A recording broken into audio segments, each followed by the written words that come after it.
1961 সালে এই বাড়িটির ভিত্তিপ্রস্তর স্থাপন করা হয়।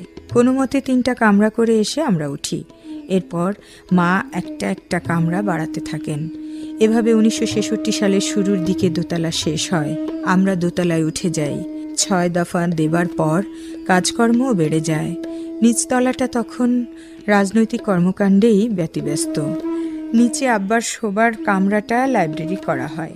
ড্রেসিং রুমে সাইক্লোস্টাইল মেশিন পাতা হয়। লাইব্রেরির কামরায় টাইপরাইটার মেশিন। আব্বা আলফা ইন্স্যুরেন্স কোম্পানিতে চাকরি নেন বন্দিখানা থেকে মুক্তি পাবার পর। তখন রাজনীতি নিষিদ্ধ ছিল।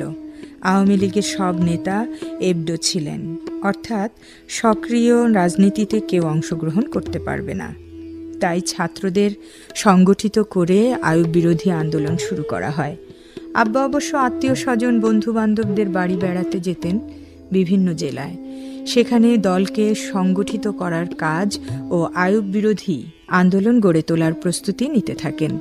বাংলাদেশকে স্বাধীন করার জন্য প্রতি জেলা, মহকুমা, থানায় গোপন সেল গঠন করেন।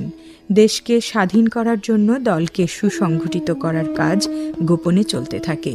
ছাত্র আন্দোলন গড়ে উঠেছে। 1962-তে বহু ছাত্র গ্রেফতার হয়।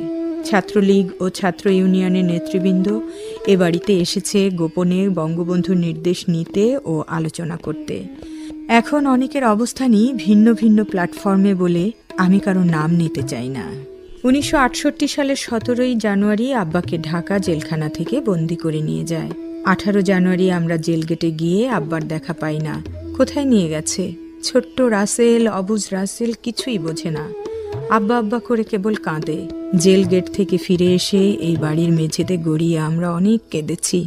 এরপর শুরু হলো মিথ্যা মামলা, তথাকথিত আগরতলা ষড়যন্ত্র মামলা। আব্বাকে ফাঁসি দেবার ষড়যন্ত্র।